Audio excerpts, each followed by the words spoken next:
Hi, and welcome to my second episode about Star Trek stuff. So, both Star Trek Discovery and the Orville are a few episodes in, and they have each established sort of a unique identity. By episode 4 of Star Trek Discovery, it's kind of starting to actually feel like Star Trek, only way too gritty and serious. Personal relationships and intrigue are developing both on the Discovery and amongst the Klingons, and the Klingons are actually starting to feel a lot more interesting aside from their silly masks. I was apprehensive about this show, and the first two episodes were filled with extremely awkward dialogue, but in episodes 3 and 4, the show has grown into itself and is growing on me a bit.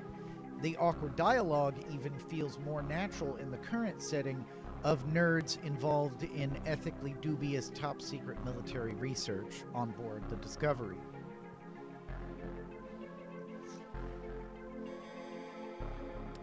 Overall, this show is okay, but the spore drive stuff seems to contradict the prime timeline history.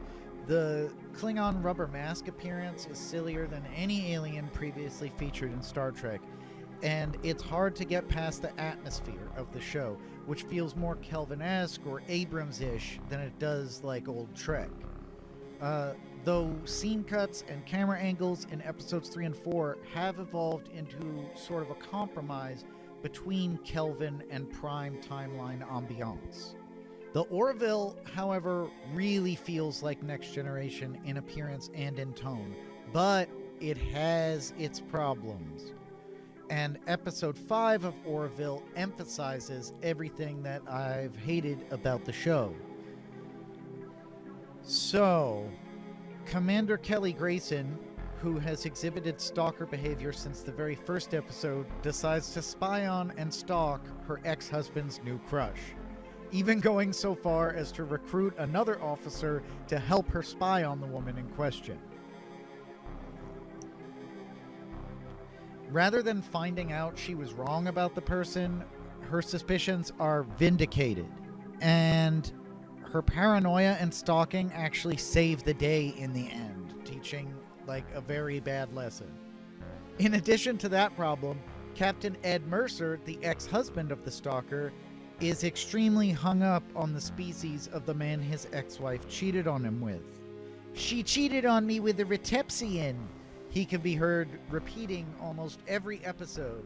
Something like, "She cheated on me with a blue-skinned alien." He's just constantly fixated on the species and the skin color of the person who slept with his wife. And it's really, really annoying. This on top of him always having some comment about the species of his coworkers. Captain Ed Mercer is racist, and it's not really addressed in the narrative of the show at all. He's a passive, casual racist, and this may be why it's ignored, but he is never called out, and his racism sort of normalized. In spite of all that, this episode also has the best running gag in the series so far. It's a joke that sets up at the beginning of the episode.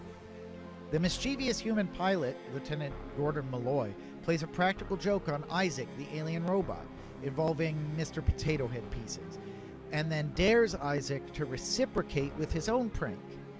But you see, Isaac is an alien robot. The reciprocation is absurd and extreme, and builds into a snowball that continuously keeps on giving comedy gold throughout the episode, raising the stakes yet again and paying off in every other scene.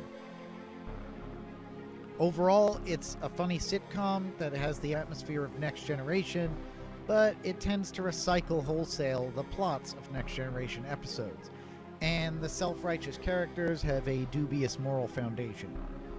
Interestingly enough, Discovery's episode 4 and Orville's episode 5 both feature a spaceship narrowly escaping a sun's gravity and almost getting sucked in. The Discovery activates the spore drive and materializes too close to a sun on accident, and they have to escape. On Orville, one of the shuttles from the Orville attempts to rescue a person stranded on a derelict mining ship that is hurtling into the sun, and they get trapped in a similar situation and have to escape the gravity. Just as both spaceships escape the gravity well, perhaps both of these series can escape their own storytelling problems in the episodes to follow. We will see in the future. And the future is where you and I will spend the rest of our lives. If you enjoyed this video, please like, share, and subscribe. I'm Jasper Worsley. Live long and prosper, and have a good one. It's $6 a month, and there's only one show worth watching on the whole network.